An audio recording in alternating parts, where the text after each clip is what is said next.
item you've got and use it more and upgrade it. And you're going to be rewarded for doing that. So at the moment we're on our way to a dungeon, but it is probably important to note that there's lots of different types of quests in the game. It won't just be grinding quests through dungeons the whole time. There's trade quests, guild quests, and lots of other side features that you can use to gain levels in the game. And it's also probably worth mentioning the PvP. I mentioned earlier there'll be guild wars, so players can create guilds, and there'll be guild houses as well. There'll also be siege wars in the game, where the defending team will have a castle, and they'll have defensive weapons they'll need to keep an eye on and use to fight off the attackers, who will also have siege weapons. So there's quite a few features in the game. We're expecting the PvP to be quite popular as well. That will be instantable. What's that? It will be instantable PvP, so no open world PvP. We haven't decided that yet. Sorry, what was the question? Open world PvP. Yeah, that's not been finalised yet, how specifically it's going to work. Sorry about that, but yeah, towards the end of the year, we'll certainly be done before we open that. So we're just on our way to a dungeon.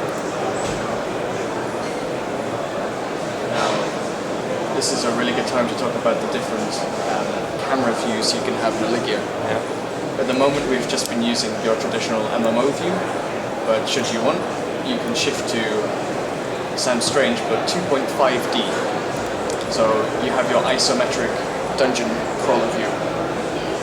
And this is a real favorite of mine. This is really cool.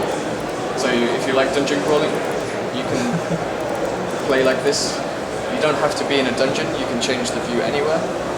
So you're not limited in how you want. The view changing is only working inside dungeons? No, it works everywhere. Ah, okay. And in between that, we have 2.8. So, yeah, sounds strange. Don't question the physics. Don't question the physics. So you have your isometric view, but you have limited camera movement as well. I want to change it to security camera. Security camera, yeah. Yeah. So Like this is, sort of a fixed. Yeah, exactly. I really like this view. I can change however I want. Reminds me of the older RPG games. And I don't know if you can see there's kind of like a squid-like monster flying us behind it. That's a pet, and it's an aesthetic pet. At the moment, it's not going to attack anyone, and it's not going to heal us. But there are options to do that in the game.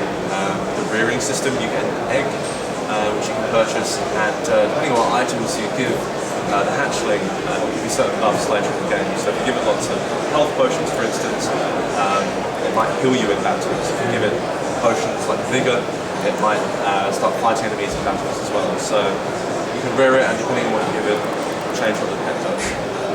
But it is permanent, so if you give your pet, I don't know, it's a health potion, for example, it will heal you forever, or just for limited time. It will use skills to heal you. So So it is for the hatchling to grow up with those skills. yes, exactly. Yeah.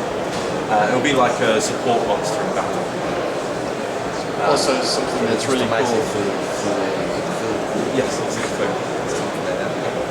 Also something really cool is the mouse. So you have a big ass mount here, but you can also fight with it as well. So whilst you're on the mount, you're also able to fight. And the monsters do have HP, so you have to keep a little bit of an eye on them, but they're pretty sturdy. It's pretty cool. This one's pretty huge. Nobody is going to be messing with us here. We should have got one for Gamescom with the balls in it. So you got different varieties of mounts.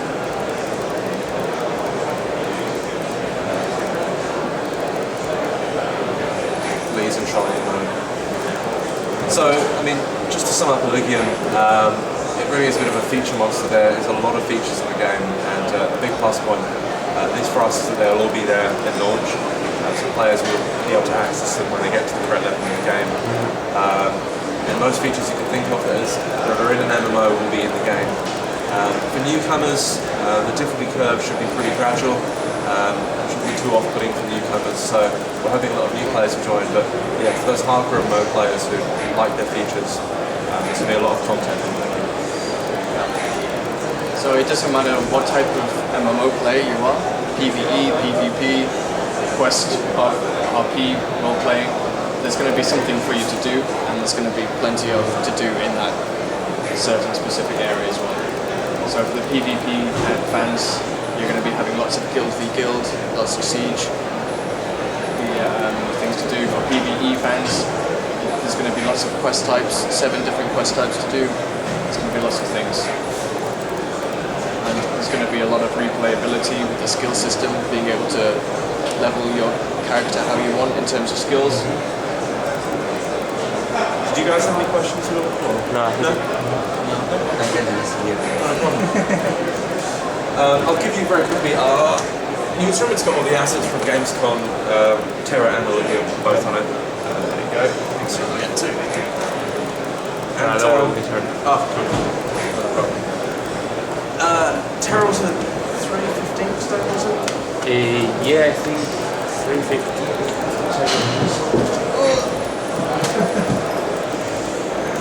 Just check the attached pass. What are you guys? And availability at around 5:30. Oh, 5:15. Perfect. Very good. You can do one on Switch. Yeah. Would 5:30 be too close to? Yeah. Okay. That's not a problem. Not a problem. So thanks for coming. What have you got up next? No, we go to regular fight file. Oh yeah, I saw that yesterday. Yeah. Are you going to be here in the Terra presentation? It'll be in the centre booth. Yeah, same place. Yeah. Us as well. Okay. But we have.